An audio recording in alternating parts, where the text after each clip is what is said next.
آدم علیہ السلام کو اللہ تعالیٰ نے کیسے پیدا کیا؟ ایک ترتیب ہے اس میں. زمین کی مختلف جگہوں کی مٹی اٹھائی گئی، ہر جگہ کی مٹی اٹھائی گئی اور گوندھا گیا، اور اس کو جنتی پانی سے گوندا گیا، اور پھر اس کو جو شکل دی وہ اللہ تعالیٰ کی مرضی سے. انسان کی جو شکل ہے وہ کسی اور کو نہیں دی گئی ہے. اچھا ایک بات میں آپ کو بہت نقطے کی بتاؤں، یہ جو شکل ہے نا ہماری، آپ کی، میری، سارے انسانوں کی، دوزخیوں کو جب ڈالا جائے گا دوزخ میں، اس شکل کے ساتھ نہیں ڈالا جائے گا. یہ شکل اللہ کو پسند ہے. آپ کو میں بتاؤں، اس شکل کے ساتھ کوئی بھی جہنم میں نہیں جائے گا. جہنمی کی شکل ہی الگ ہے. حضور صلی اللہ علیہ وسلم نے فرمایا جہنمی کی شکل کہ اگر وہ بیٹھ جائے، مکہ اور مدینے کے درمیان جو مسافت ہے وہ پوری گھیر لے گا، یعنی 450 کلومیٹر کا چوڑا ہوگا. 425 کلومیٹر مکہ اور مدینے کے درمیان ہے. حضور فرماتے ہیں ایک جہنمی اتنا چوڑا ہوگا، اتنا بڑا اونچا ہوگا. عذاب بھی تو چکنا ہے. یہ چھوٹے جسم کو کیا عذاب ہو؟ بڑا بنایا جائے گا اور اس کو عذاب چکھایا جائے گا. اس کے کانوں کے بارے میں کہا گیا ہے کہ ایک ایک پہاڑ کے برابر تو ایک کان ہوں گے اس کے. شکل بہت الگ ہوگی دوزخ میں جانے کی. اب ایک بہت نفیس بات میں آپ سے کہہ رہا ہوں، کیا ہی عمدہ بات کہی مفسرین نے کہ آخر اس شکل میں کیوں نہیں ڈالا جا رہا ہے. فرمایا گیا اس لیے کہ اللہ کے محبوب کی بھی یہی شکل ہے، اور اللہ اپنے محبوب کے مثل شکل کو دوزخ میں ڈالنا نہیں چاہتا. شکل بدل دی جائے گی. لیکن میرے عزیزو، ایک بات خلقت آدم کو ذکر کرنا ہے تو یہاں ایک چھوٹی سی بات ایولیوشن کے متعلق بھی عرض کر دوں. ڈاروینزم آپ کو پتہ ہے، ایک سائنٹسٹ ہے جس نے ایک تھیوری لوگوں کے سامنے پیش کی، اور کچھ انت بھگت ہیں آنکھ بند کر کے یقین کرتے ہیں کہ ہم بندر کے بچے ہیں. ہاں، ترقی کرتے کرتے اب یہ انسان ہو گئے، اور اس پر ان کا ایسا یقین ہے کہ پہلے جو تھے بندر تھے، اور بندر سے پیدا ہو کر کے، یہ پڑھا ہوگا نا اپنے سائنس میں، تاریخ میں، ہسٹری میں کہیں تو پڑھا ہوگا ڈاروین کا نظریہ. ڈاروین کتنے سال پرانا ہے، لیکن اس کے نظریے کو آج پوری دنیا میں پھیلا دیا گیا. یہ اور بات ہے کہ اس کا نظریہ ابھی باطل بھی قرار دیا بعض لوگوں نے، اس کو انکار بھی کر دیا گیا ہے. امریکہ کے بڑے بڑے سینئر اداروں کے اندر اس نظریے کو باطل بھی قرار دیا جا رہا ہے. لیکن آج ہمارے ملک میں بھی اور کئی جگہوں پر اس پر لوگ جمے ہوئے ہیں کہ نہیں، بندر کی اولاد ہے. پہلی بات تو جواب یہ ہے کہ الحمدللہ ہم آدم کی اولاد ہیں. ہم کس کی اولاد ہیں؟ آدم علیہ السلام کی. بندر والوں کو میں کہتا ہوں، پوچھتا ہوں کہ ایک بار ایولیوشن ہوا، یعنی بندر تھا ان کا دادا، اور اولاد جو ہے بڑھتے بڑھتے بڑھتے انسانوں کی طرح ہو گئی، تو یہ پروسیس کنٹینیو کیوں نہیں ہو رہا ہے؟ یعنی ایک ہی بار بندر سے انسان پیدا ہو گیا، اب انسان سے گھوڑا کیوں نہیں پیدا ہو رہا ہے؟ اب انسان سے کوئی کتا بھی ہو جائے. بات سمجھ میں آ رہی ہے؟ اس تھیوری کو انہوں نے آج تک پیش نہیں کیا. وہ بھی بغیر دیکھے اس پر یقین کرتے ہیں. یہ بات میں آپ کو اس لیے عرض کر رہا ہوں، بڑے تمطراق سے کچھ ایتھیسٹ بھی اس طرح کے سوالات کرتے ہیں. ملحد لوگ، ناستک لوگ، جن کو دین دھرم سے کوئی تعلق نہیں، لیکن سائنس ان کا خدا ہے، سائنس کی ہر بات کو مانتے ہیں. سائنس نے ان کو کہا ہے، یا ایک سائنٹسٹ نے کہا ہے کہ بندر کی تھے پہلے تمہارے پروج، اور بڑھتے بڑھتے پھر یہ انسان کی شکل ہو گئی، دم غائب ہو گئی، یا پھر جیسے جیسے یہ ترقی یافتہ بندر ہے ان کے نظریے کے مطابق. نہ انہوں نے یہ ہوتے ہوئے دیکھا، ایولیوشن ہوتے ہوئے دیکھا ہے، بندر سے یہ ہوتے ہوئے دیکھا، لیکن کسی کی بات مان رہے ہیں. ان ظالموں سے میں یہ پوچھتا ہوں، تم بھی آنکھ بند کر کے ایک سائنسدان کی بات کو مان لیتے ہو، اور پھر ہم سے پوچھتے ہو کہ جنت اور دوزخ کہاں ہے اور اللہ کہاں ہے. ہم نے بھی محمد الرسول اللہ کی بات آنکھ بند کر کے تسلیم کی. فرق کیا ہے؟ ہمارے اوپر وہ یہ بلیم کرتے ہیں کہ انہوں نے مسلمانوں نے کچھ دیکھا نہیں، جنت دیکھا نہیں، دوزخ دیکھا نہیں، لیکن مان رہے ہیں۔ تم نے کون سے تمہارے پروجوں کو دیکھا کہ بندر تھے؟ نہیں دیکھا، لیکن مان رہے ہیں۔ بہت سارے نظریے ایسے ہیں۔ ابھی آپ سے میں سوال کرتا ہوں، دنیا اسکوائر ہے یا گول ہے؟ پرتھوی، زمین گول ہے؟ سب مانتے ہیں۔ کون کون جا کر دیکھا ہے؟ دیکھا کوئی نہیں ہے، لیکن مان رہے ہیں۔ جنہوں نے دیکھا وہ سائنسدان لوگ ہیں، یا انہوں نے سیٹلائٹ کے ذریعے سے مشاہدہ کیا اور دنیا کو یہ بتایا کہ زمین راؤنڈ ہے، گول ہے۔ اب اس کی بات پر یقین ہے، اس کے آلے پر، اس کی مشین پر یقین ہے، باقی پریکٹیکلی دیکھنے کے لیے ابھی کچھ ہے نہیں ہمارے پاس۔ کہاں جا کر کے دیکھیں گے کہ راؤنڈ ہے کہ اسکوائر ہے، کیسی ہے؟ لیکن مان رہے ہیں آپ۔ فرق اتنا ہی ہے، وہ ظالم بھی آنکھ بند کر کے مانتے ہیں سائنس کی بات کو، لیکن الحمدللہ ہم اس محمد الرسول اللہ کی بات کو جب مانتے ہیں جو اللہ کا سب سے محبوب نبی ہے، اور ایسی خبریں اس رسول نے ہمیں دی ہیں جو 1400 سال کے بعد وقوع پذیر ہو رہی ہیں، تو کیوں ہم رسول کریم صلی اللہ تعالیٰ علیہ وسلم کی باتوں کو یقین نہ کریں؟ میرے عزیزو، بہت ساری باتیں ہیں، میں یہاں پر آپ کو رک کر کے اسی لیے عرض کر رہا ہوں کہ بندر کی اولاد ہونا کبھی یہ ثابت نہیں کر سکتے۔ ہم نے کسی سے پوچھا تھا تو کہتے ہیں ہڈیاں فلاں فلاں دونوں سیم سیم دکھتی ہیں اس لیے۔ ارے مینڈک کی بھی سیم دکھتی ہیں، آپ دیکھیں۔ اور آپریشن کے لیے اکثر جو پریکٹس کے لیے میڈیکل لیب وغیرہ میں مینڈک کو استعمال کیا جاتا ہے، چوہے کو استعمال کیا جاتا ہے، تو کیا صرف 2 پیر ہو جانا، 2 ہاتھ ہو جانا، یا پھر ریڑھ کی ہڈی ہونا یہ سیم ہونے کی علامت ہے؟ نہیں، بلکہ انسان انسان ہی ہے، انسان ہی سے پیدا ہوا ہے، اور اس سے بھی انسان ہی پیدا ہوگا، اس سے بھی انسان ہی پیدا ہوگا۔ آپ اگر وہ تھیوری مانتے ہیں، ایوولوشن کی تھیوری جو کہتے ہیں کہ پہلے کچھ تھا، ابھی کچھ اور ہے، اور بعد میں کچھ اور ہو جائے گا، اس کو ہم نہیں مانتے۔ یہ اسلامی نظریہ نہیں ہے، یہ اسلامی نظریہ نہیں ہے۔ اب سنیے، آدم علیہ السلام کی پیدائش اللہ تبارک و تعالیٰ نے فرشتوں کے ذریعے سے پورا جسم بنایا، اور جب وہ جسم بن گیا تو اس پر بارش برسائی گئی، اور پھر اس کے بعد اللہ فرماتا ہے ایسے اس کو پکا کر دیا جیسے مٹکا بجتا ہے، ٹک ٹک ٹک کی آواز، اس طرح آواز آتی تھی پورے پتلے سے، بجنے والی مٹی جس کو کہا گیا ہے۔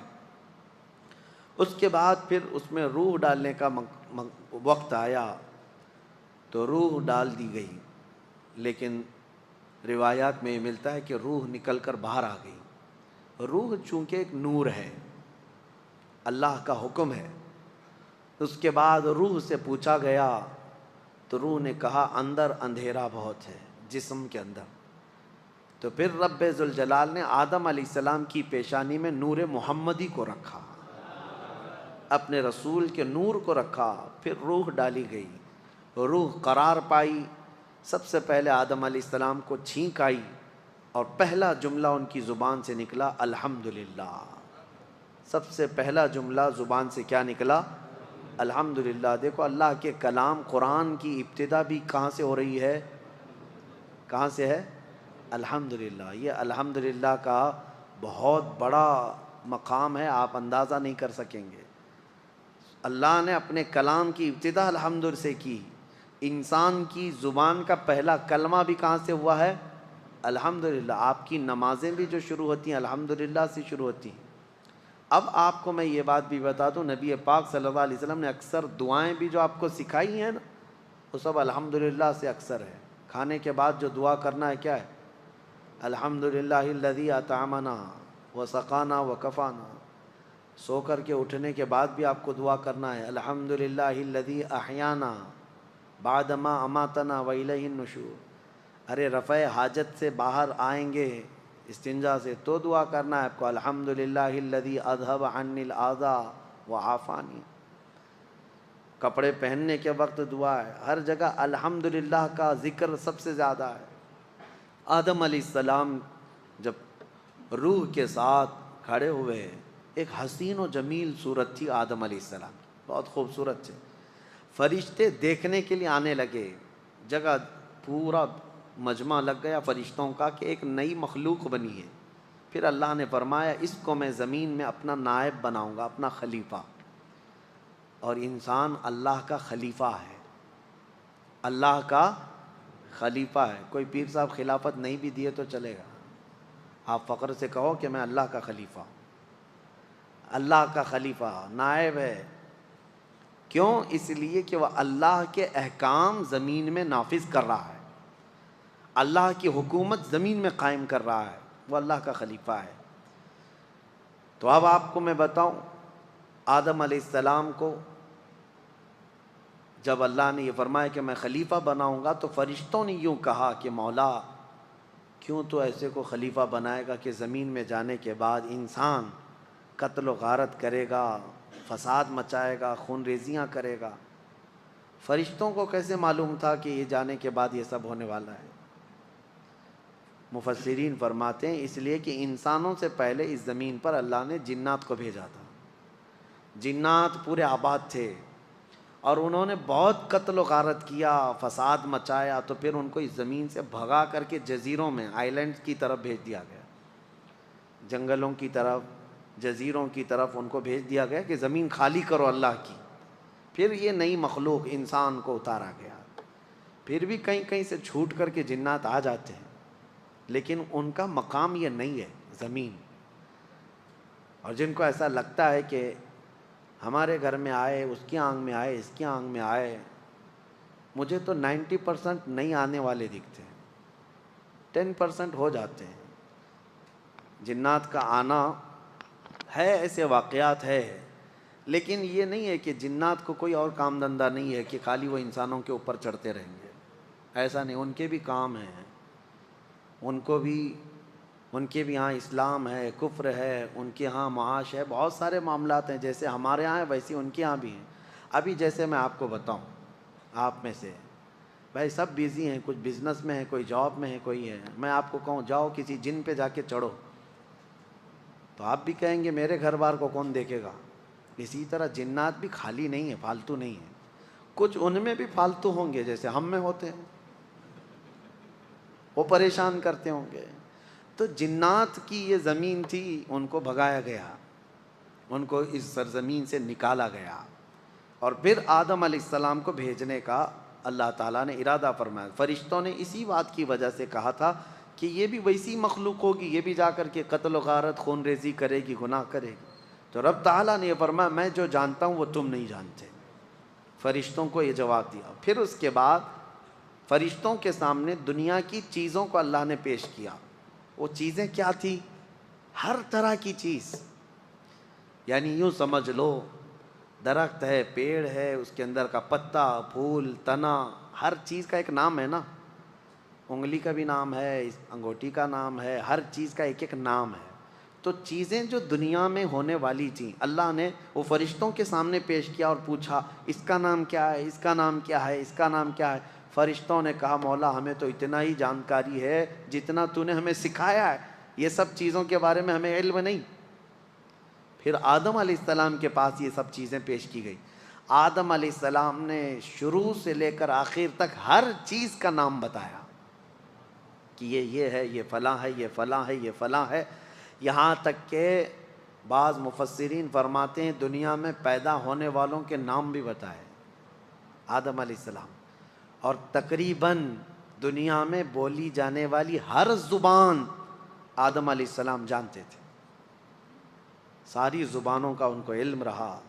اب آپ اندازہ کرو یعنی ابو البشر آدم علیہ السلام کو جب پوری کائنات کی ہر شے کا علم ہے تو سید الانبیاء کو کتنی چیزوں کا علم ہے۔ ہمارے آقا و مولا صلی اللہ علیہ وسلم جن کے بارے میں قرآن خود کہتا ہے وَعَلَّمَكَ مَا لَمْ تَكُنْ تَعْلَمْ، اے محبوب ہم نے آپ کو وہ سب سکھا دیا جو کچھ نہیں جانتے تھے، وہ سب میں سب کچھ آیا، سب کچھ آیا۔ آدم علیہ السلام نے جب ساری چیزوں کے نام بتا دیے تو اللہ نے فرمایا اے فرشتوں اب آدم کو سجدہ کرو۔ یہ سجدہ تعظیم کا سجدہ تھا، سب سجدے میں گر گئے۔ جانتے ہیں یہ سجدہ کتنا لمبا تھا؟ یہ سجدہ 500 سال کے قریب کا تھا، فرشتوں کا سجدہ۔ اٹھے لیکن ابلیس کو کھڑا ہوا دیکھا تو دوبارہ سجدے میں چلے گئے۔ فرشتے شکر میں کہ مولا ہم تو گمراہوں میں سے نہیں ہیں، جو تو نے حکم دیا ہم اس کی پیروی کر گئے۔ دوبارہ فرشتے سجدے میں گئے۔ اب ابلیس کھڑا رہ گیا۔ اللہ نے اس سے پوچھا کیوں تو نے سجدہ کیوں نہیں کیا؟ اس نے جواب میں کہا انا خیر منہ، میں اس سے بہتر ہوں، آدم سے۔ مجھے تو نے آگ سے بنایا اور اس کو مٹی سے بنایا۔ آگ اوپر ہوتی ہے، مٹی نیچے ہوتی ہے۔ تو یہ جو چیزیں ہیں غرور اور انا شیطان کو تباہ کر دیا۔ اللہ نے فرمایا تو نے جو تکبر کیا جس کی وجہ سے ہمیشہ کے لیے تجھے مردود قرار دیا جاتا ہے، تو نکل جا۔ ابلیس کا نام عزازیل ہے، عزازیل، اس کو معلم الملائکہ کہا جاتا ہے، فرشتوں کا استاد کہا جاتا ہے۔ اس نے عبادت اتنی کی ہے کہ اس کے سجدے اگر روئے زمین پر پھیلا دیے جائیں تو ایک رائی کے دانے کے برابر بھی جگہ باقی نہیں ہوگی، اتنے سجدے ہیں ابلیس کے، لیکن سب ختم کر دیے گئے۔ نبی کی حرمت اور نبی کی عظمت کا انکار شیطان بنا دیتا ہے۔ آج بھی میں آپ کو بتا دوں، ابلیس شیطان اللہ کا انکاری نہیں ہے، وہ اللہ کو مانتا ہے، وہ اللہ کی عبادت بھی کرتا تھا، لیکن انکاری کس کا تھا؟ آدم علیہ السلام، نبی کا۔ تو آپ اندازہ کریں نبی سے جس کو بغض ہے وہ ابلیس کی ذریت میں سے آتا ہے، نبی سے جس کو تکلیف ہے وہ ابلیس کی خصلتوں میں سے ہے۔ بہت سارے لوگ آج یہ کہتے ہیں ہم تو موحد ہیں، توحید توحید توحید، یعنی اللہ کی طرف، عبادت کی طرف ہم سب جو ہے بہت ایکٹیو ہیں، اور پھر وہ کہتے ہیں باقی یہ سب قبر پجوے ہیں، ہاں باقی سب بدعتی ہیں، شرک کرنے والے ہیں۔ اور یہ کہتے کہتے ہمیں تانا دیتے دیتے وہ نبیوں کی بھی گستاخی کر گئے، صحابہ، اولیاء، تابعین سب کی گستاخی کرنے لگ گئے۔ اللہ کو ایک ہم بھی مانتے ہیں، اللہ کی عبادت ہم بھی کرتے ہیں، ایاک نعبد و ایاک نستعین پر ہم مکمل عمل کرتے ہیں۔ لیکن ایک بات میں آپ کو بتا دوں، چند دنوں قبل بھی میں نے ایک اپنے بیان میں عرض کیا تھا کہ ہمارے اوپر ایک بہت بڑا الزام ہے کہ یہ بت یعنی قبروں کی پرستش کرتے ہیں یا رسول کو بڑھا کر اللہ کے برابر کرتے ہیں، غلط بات ہے۔ ایک جانکار آدمی جو دانشور کہے جاتے تھے، اس بڑے آدمی نے ایک جھوٹا شعر اعلیٰ حضرت کی طرف منسوب کر دیا۔ یوں کہا کہ دیکھو مولانا احمد رضا خان صاحب یہ کہتے ہیں وہی جو مستوی عرش تھا خدا ہو کر، اتر پڑا ہے مدینے میں وہ مصطفیٰ ہو کر۔ ان کا شعر ہے، یعنی جو خدا آسمانوں میں مستوی تھا وہ مدینے میں مصطفیٰ بن کر کے اترا ہے۔ کیا آپ کا یہ عقیدہ ہے؟ کیا نبی پاک صلی اللہ علیہ وسلم کی شکل میں اللہ اترا ہے؟ ایسا اگر کوئی عقیدہ رکھتا ہے تو ہم اس کو مشرک کہتے ہیں۔ حلول کا عقیدہ ہمارا نہیں ہے، یہ اعلیٰ حضرت کا شعر ہے ہی نہیں، لیکن تم تراق سے کچھ لوگ ان کی طرف منسوب کر کے اور اس پہ بھی بڑے بڑے بیانات بھی دے جاتے ہیں۔ بیچاروں کے علم کی کمی ہے۔ میں آپ کو بتاؤں، امام اہل سنت فاضل بریلوی نے حلول کا عقیدہ تو چھوڑو، قبروں کے سامنے جھکنے کو منع فرمایا، قبر سے 4 قدم دور کھڑے ہونے کا حکم دیا، قبر کو چومنے سے بھی منع کیا، سجدہ تو دور کی بات ہے چومنے سے بھی منع کیا، دور کھڑے رہے۔ عبادت ہمارے ہاں صرف اور صرف اللہ رب العزت کی ہے، صرف اللہ رب العزت کی ہے۔ نبی پاک صلی اللہ تعالیٰ علیہ وسلم کی ہم عظمت کرتے ہیں۔ اب میں آپ کو بتاؤں ان میں اور ہم میں فرق اتنا ہی ہے کہ وہ توحید کے نام پر نبی کو گرا دیتے ہیں، لیکن ہم کیا کہتے ہیں؟ میں مانتا ہوں اے عقل والو میرا محمد خدا نہیں ہے، مگر دلوں میں یہ نقش کر لو کہ وہ خدا سے جدا نہیں ہے۔ یہ ہمارا، ہم نبی اکرم صلی اللہ تعالیٰ علیہ وسلم کی عظمت کو دل و جان سے تسلیم کرتے ہیں۔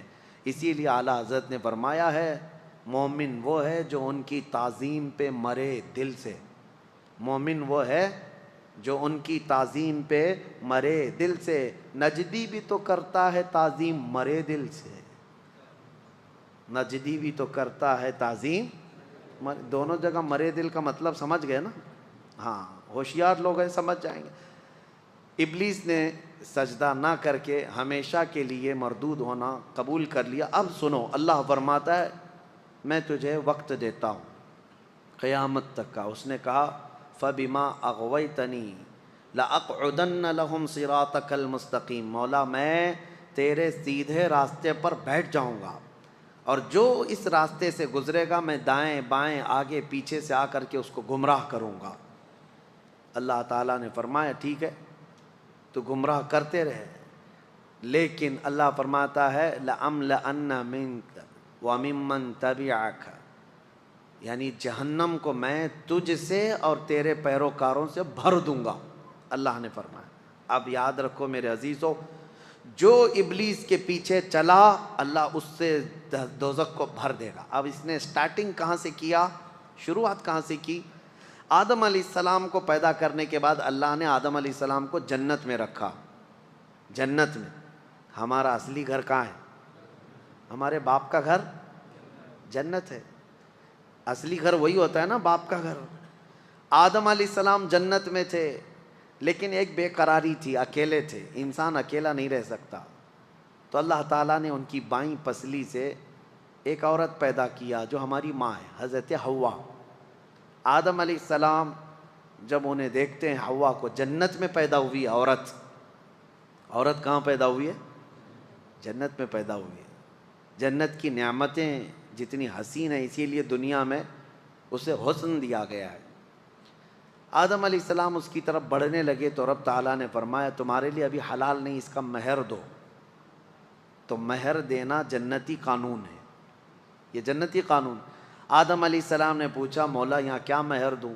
رب تعالیٰ نے فرمایا تمہاری اولاد میں اخیر زمانے میں میرا ایک محبوب نبی پیدا ہوگا، محمد صلی اللہ علیہ وسلم، زمین میں آسمانوں میں احمد، ان پر 20 بار درود بھیجو تمہارا مہر ادا ہو جائے۔ آدم علیہ السلام کا مہر کیا تھا؟ درود مصطفیٰ، حضور اکرم صلی اللہ علیہ وسلم پر درود بھیجا۔ اب حضرت حوا اور آدم علیہ السلام ساتھ ساتھ رہ رہے تھے، اچھے خاصے رہ رہے تھے، لیکن ایک آرڈر تھا ان کو دونوں کو، لا تقربا هذه الشجرہ، ایک درخت کی طرف اللہ نے حکم فرمایا تھا اس کے قریب مت جانا۔ وہ درخت جنت میں ہے، لیکن اللہ کی حکمت منع کیا گیا تھا قریب مت جانا اس درخت کے، اگر جاؤ گے تو پھر غلط ہو جائے گا، غلط ہو جائے گا، تو وہ نہیں جاتے تھے۔ اب شیطان کا جو مقابلہ شروع ہوا انسان کو گمراہ کرنے کا، تو وہیں سے شروع ہوا۔ ابلیس جو ہے آسمانوں پر جاتا تھا اس وقت، اور فرشتوں کے بیچ اس کا آنا جانا سب لگا تھا، تو وہ جنت کے دروازے تک گیا اور دونوں کو بلا کر کے بات چیت کرنے لگا، ان کی تعریف کیا، کیا نعمتیں ہیں آپ کی، بہت خوبصورت زندگی ہے، لیکن مجھے اندیشہ ہے، ڈر ہے کہ آپ کو اللہ نکال نہ دے جنت سے۔ تو گھبرا گئے، کہا کیوں نکالے گا اللہ تعالیٰ؟ کہا اس لیے کہ وہ درخت جو ہے اسی کے اندر حکمت ہے، وہ جو کھا لے گا اس کا پھل وہ ہمیشہ جنت میں رہے گا، نہیں کھائیں گے تو نکلنا پڑ سکتا ہے۔ اس نے ایسی پٹی پڑھائی، یعنی جس کو کہتے ہیں گمراہ کرنے کے طریقوں کے ساتھ۔ آدم علیہ السلام کے پاس اس نے اس طرح کہا، آدم علیہ السلام پھر بھی منع کرتے رہے، نہیں میرے رب کا حکم ہے میں نہیں کھاؤں گا۔ لیکن بی بی حوا نے کہا آپ نہیں کھائیں گے، میں توڑ کے لاتی ہوں، میں توڑ کے لاتی ہوں، پھل کھا لیں گے دونوں۔ اللہ نے قریب جانے سے منع کیا، کھانے سے منع تھوڑی نہ کیا۔ یہ بھی شیطان کی دلیل تھی، شیطان کی دلیل۔ کچھ لوگوں کے پاس ابھی ایسی منطق ہوتی ہے، لفظوں کی منطق، یہ نہیں کہا یہ نہیں کہا، مقصد کیا ہے اس کا وہ تو پتہ ہے۔ تو حضرت حوا نے کہا میں توڑ کر کے لاتی ہوں، وہ توڑ کر کے لے بھی آئی۔ وہ کس چیز کا پھل تھا واللہ عالم، درخت سے پھل لے کر کے آئی۔ آدم علیہ السلام نے آدھا کھا لیا، وہ بھی آدھا کھا لی، جیسے ہی کھائے ان کے کپڑے اتر گئے، جنت میں ہی سے لباس اتر گیا پورا۔ وہ گھبرائے بہت زیادہ، شیطان اپنا کام کر چکا تھا، وہ چلا گیا۔ تو وہاں تو درخت تھے جنت کے، ان درختوں سے انہوں نے پتے لیے اور اپنے جسم کو چھپایا، درختوں کے پتوں سے اپنے جسم کو چھپایا۔ اتنی ہی دیر گزری تھی، قہار و جبار خدا کا اعلان ہو گیا، اہبطوا منہا جمیعا، اس جنت سے تم سب کے سب نکل جاؤ، زمین میں جاؤ۔ اللہ کا حکم تھا، آدم علیہ السلام اور حضرت حوا ہی تھے، لیکن حکم جمع کے لیے سب کے سب نکل جاؤ۔ تفسیر میں فرمایا تھے تو دو ہی، لیکن اللہ فرمایا تم سب کے سب نکل جاؤ۔ حکم کا مطلب مفسرین فرماتے ہیں آدم علیہ السلام کی پیٹھ میں جتنی اولاد تھی سب سے کہا گیا سب نکل کے جاؤ، سب کو حکم تھا کہ سب نیچے آؤ۔ آئے، لیکن اللہ تعالیٰ نے سب کو الگ الگ جگہ اتارا۔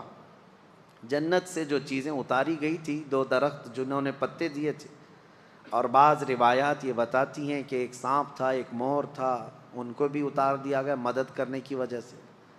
یہ بڑے خوبصورت جانور تھے، ان کو بھی سزا کے طور پر اتار دیا گیا، سب کو الگ الگ۔ حضرت بی بی حوا کو جدہ میں، جو سعودی عرب کا ایک شہر ہے، جدہ کا مطلب جانتے ہیں آپ؟ عربی میں دادی کو کہتے ہیں، ورڈ کا جو میننگ ہے جدہ کا مطلب دادی، شہر کا نام ہی دادی ہے کیونکہ پوری دنیا کی دادی وہاں اتری تھی۔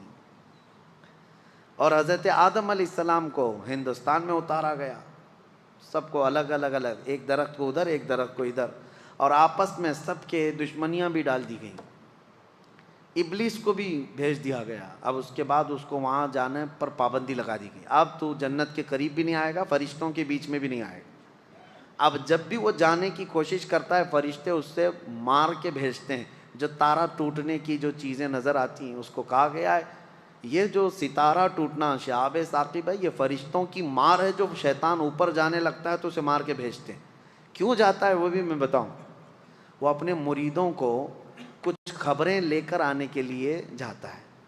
اس کے جو بابا لوگ ہیں، جوتش لوگ ہیں، چٹی والے بھی ہیں،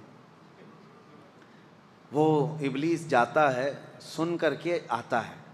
فرشتوں کے درمیان بات چیت جو ہو رہی ہوتی ہے نا، اللہ کے احکام بندوں میں ابھی کیا کیا ہونے والا ہے، تو یہ جا کے چوری کرنے جاتا ہے۔